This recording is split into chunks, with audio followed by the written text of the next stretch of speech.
Is jou hart opreg? Watse masker sit jy op vandag? Ek is vanoggend as ek gou besig hier om my gremering op te sit en om reg te maak vir werk. En ek kry net toe hierdie ding op my hart wat ek voel ek moet met jou deel vandag. Jy kan hoe probeer gremering opsit. Jy kan hoe probeer om die sproete en die moomwerke en die plooie en goeders weg te steek onder 'n mooi glans gremering en blush en wat noem hulle dit, bronzer en lipstifie en what you call it. Jy kan wat ook al probeer wegsteek.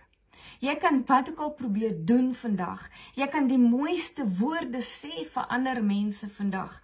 Maar as jou hart nie opreg is voor die Here nie, as dit wat jy doen vir ander mense nie opreg is vandag, en jy weet dat jou saak reg is, die hart waarmee jy dit doen, is nie sodat jy kan terug ontvang nie, maar jy doen dit uit 'n hart van liefde uit nie. Dan is dit soos wat hy sê in die Bybel, jy kan alles hê, jy kan rykdom hê, jy kan al hierdie mooi goeders hê, maar as jy nie liefde het nie, het jy niks nie.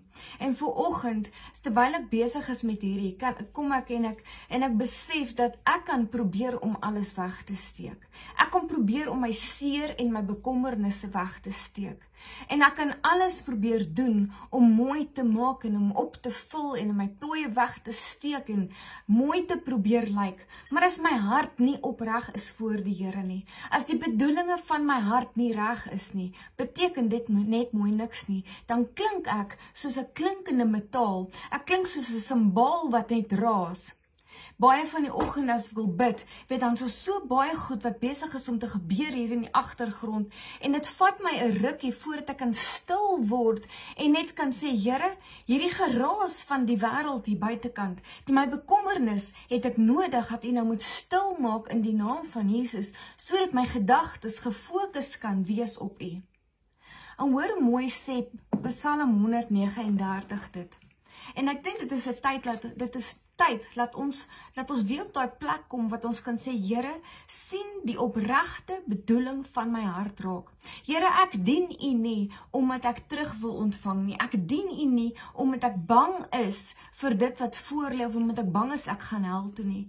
Here, maar U ken my hart. Dit wat ek nou net in iemand anders se lewe inploeg, daai seer wat ek terugvat oor daai rejection, wat is die Afrikaanse woord, daai rejection wat ek kry van ander mense af, ek vat dit, Here, omdat ek weet ek is 'n kind van U. Here, en U beskerm my hart.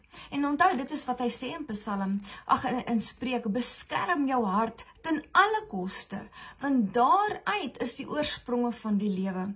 Maar hoor hoe mooi sê hy dit in Psalm 139, vers 23, hy sê, deurgrond my, o God, en ken my hart, toets my, en ken my gedagtes, en kyk of daar by my 'n weg is van smart, en lei my op die ewige weg.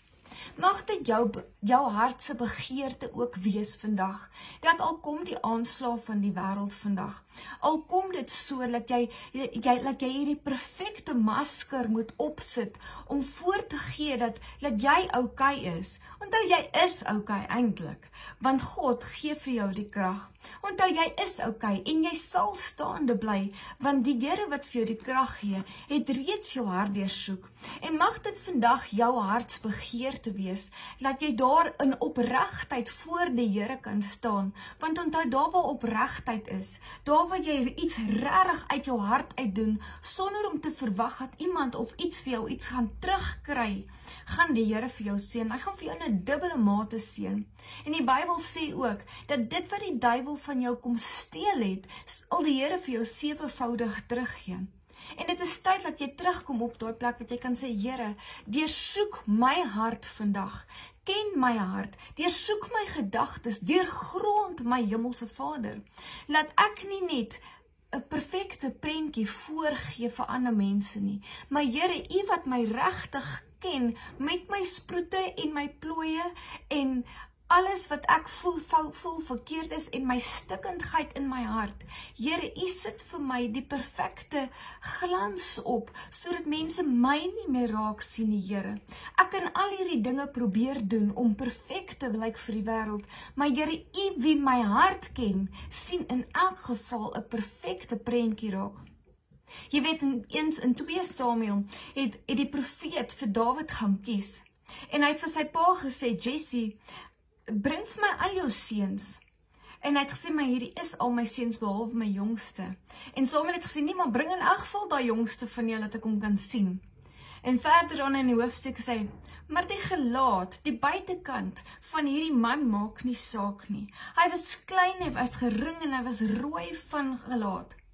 En die Here het gesê, vir hom kies ek, want in sy gelaat kan ek hom nog steeds gebruik. En dit is wat die Here vir jou wil hê, al voel jy verwerp, al voel jy stikkend vandag, in jou stikkendheid, in daai masker wat jy voel jy moet vandag aansit, kies die Here jou, maar jy het nodig om opreg te bly, sonder om 'n tweegesig te wees, om altyd eerlik en opreg te bly, want die Here soek vandag mense, hy soek manne en vroue, wat eerlik en opreg voor hom kan staan, deur wie hy kan werk.